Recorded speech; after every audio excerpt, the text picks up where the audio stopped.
Marcos capítulo 9. Disse-lhes mais: em verdade vos digo que, dos que aqui estão, alguns aqui de modo nenhum provarão a morte até que vejam o reino de Deus já chegando com poder.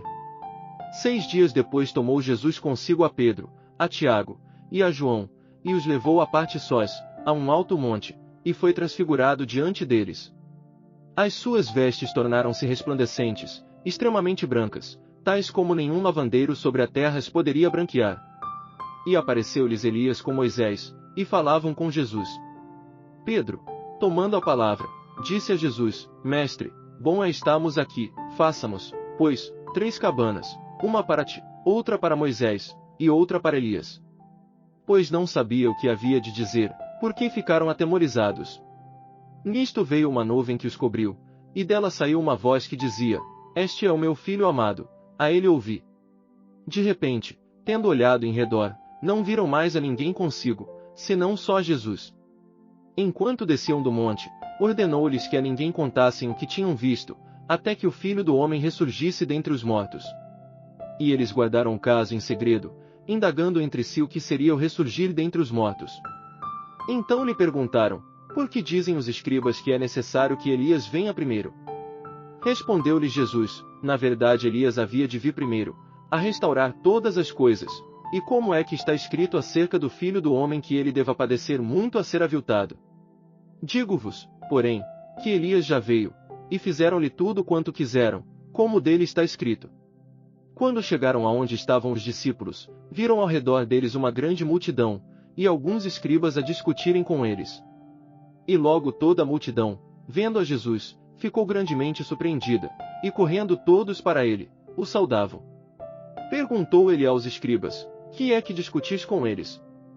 Respondeu-lhe um dentre a multidão: Mestre, eu te trouxe meu filho, que tem um espírito mudo.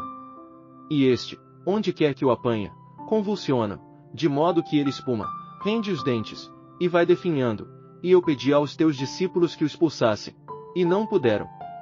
Ao que Jesus lhes respondeu: ó geração incrédula!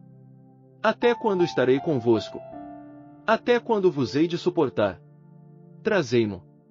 Então lhe trouxeram, e quando ele viu a Jesus, o espírito imediatamente o convulsionou, e o endemoninhado, caindo por terra, revolvia-se espumando.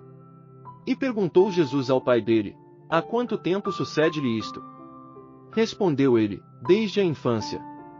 E muitas vezes o tem lançado no fogo, e na água, para o destruir, mas se podes fazer alguma coisa, tem compaixão de nós e ajuda-nos. Ao que lhe disse Jesus: se podes.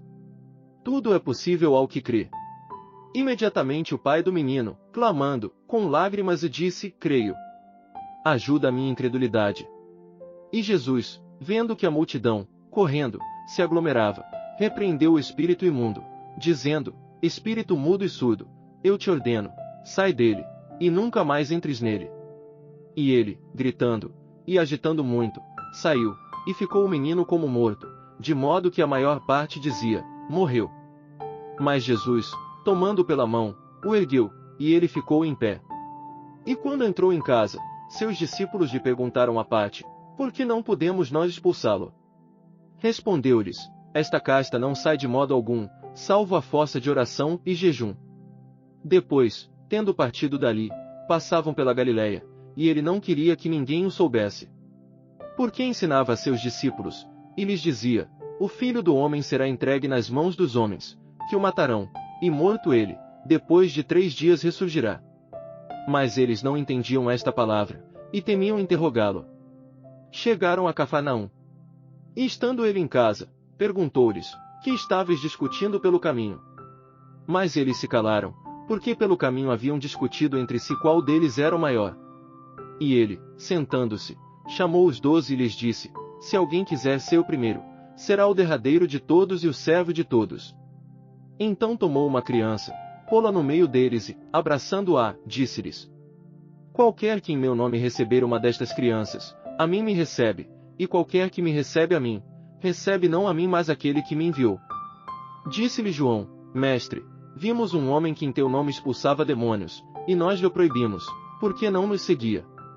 Jesus, porém, respondeu: não lhe proibais, porque ninguém há que faça milagre em meu nome possa logo depois falar mal de mim. pois quem não é contra nós, é por nós. Porquanto qualquer que vos der a beber um copo de água em meu nome, porque sois de Cristo, em verdade vos digo que de modo algum perderá a sua recompensa.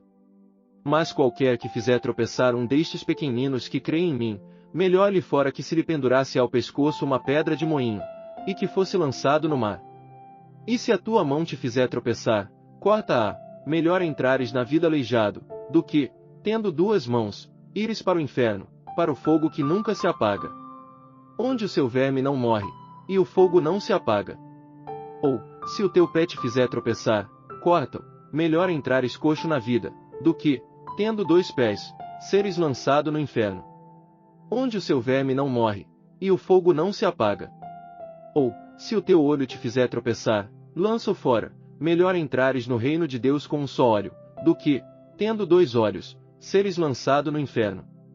Onde o seu verme não morre, e o fogo não se apaga. Porque cada um será salgado com fogo. Bom é o sal, mas, se o sal se tornar insípido, com que o haveis de temperar? Tende sal em vós mesmos, e guardai a paz uns com os outros.